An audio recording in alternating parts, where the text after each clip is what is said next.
2015 is almost upon us, and it represents a very important threshold for the UN development system. It's the terminal year of the Millennium Development Goals, and it'll turn over to the beginning of a new set of development goals, which will hopefully set the agenda for the next 15 years, perhaps up to 2030, when the world is boldly saying that we will have entirely abolished poverty. The run-up to 2015 does, in fact, provide a very important moment, but the UN itself is unlikely to hold up an unforgiving mirror to its own image. And our own impression is that the UN system is really quite unaware of how unfit for purpose it is and how much change is necessary. So we're hoping to take advantage of this moment to make a difference. The UN development system needs to put itself into the kind of shape where it can make the best contribution to ensuring that those next set of goals, which will probably run from 2015 to 2030, are indeed met. So this is a very important time for the UN. I think that the run-up to 2015 is really the time when the UN needs to look at itself and introspect on what kind of a system it wants to be. There are at least 30 separate organizations working on economic and social development.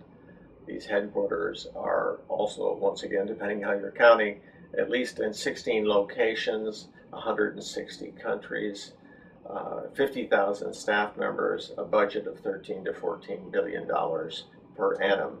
This is not a trivial sum, and the activities are essential. So we would like to get more bang for the euro, the dollar, and the pound.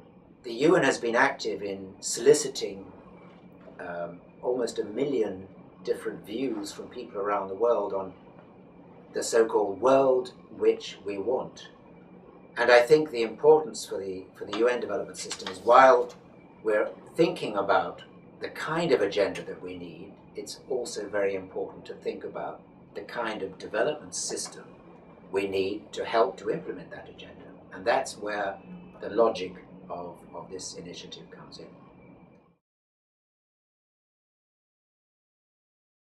We see the challenges as a threefold set, which we designate under the letter C: coherence, capacity, and complacency.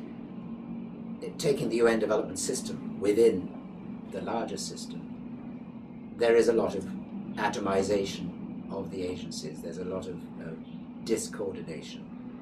The system has grown over very many years and has increased in size without any real architecture being applied to it. The second C is capacity. And I think there's a lot of concern that the capacity of the UN is not what it used to be.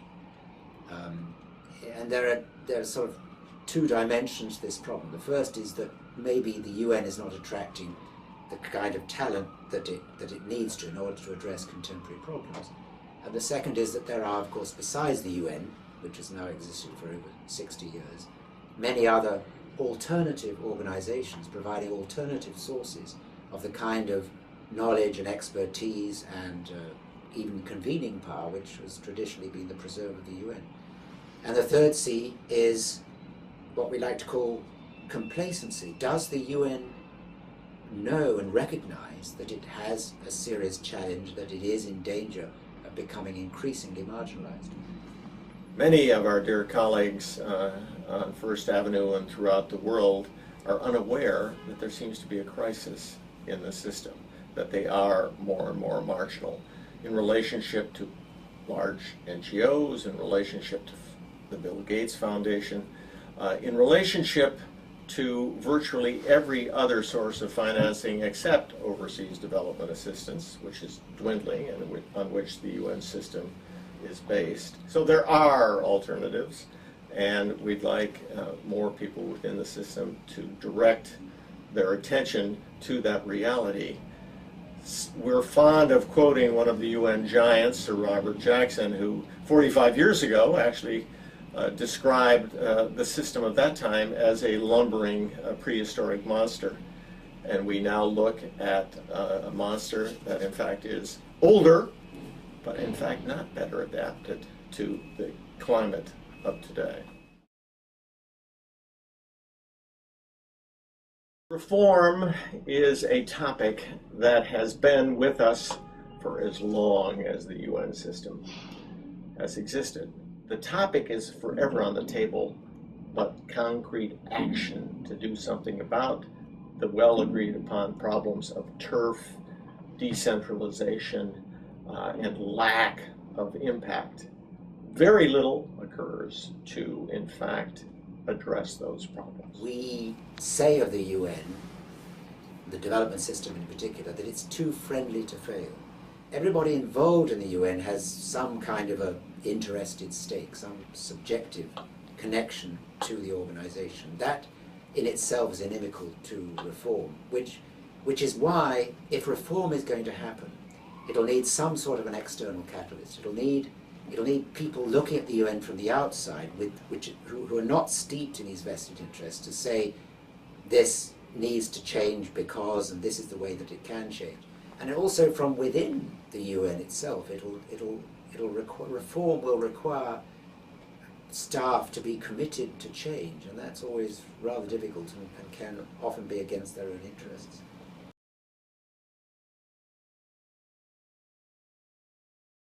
We like to think of the Funds Project as a catalyst for change, perhaps better a cattle prod for change, given how little seems to occur.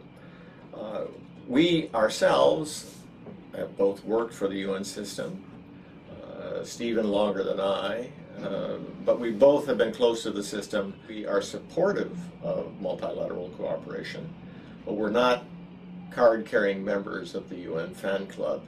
But we hope that our own critical but supportive views will actually be taken seriously. Both of us have been working on these issues for a number of years. In fact, here at the Bunche Institute, a predecessor project, the United Nations Intellectual History Project, came up with two big bottom lines upon which we are building. First, that people matter and ideas matter. And here we're pointing to those people who work for the UN and who in and around the UN. The second big idea that came up consists of three United Nations. The first two, virtually everyone will recognize as the United Nations. The UN of member states, the first UN, and the people who work there and are paid by the institution, the International Civil Servants of the second UN. But this project and the UNIP project are also focusing on, or what we're calling the third United Nations.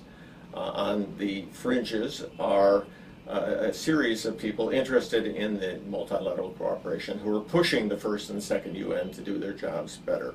It consists of civil society, NGOs, the private for-profit sector, media, and the like. And so these three United Nations, when they come together, that's where the sparks fly. It's where something happens, where change is possible. The Funds Project tries to do the following things under four different types of activity. In the first place, it produces research, and this research consists of briefing materials and, of course, periodically books as well, chapters for books.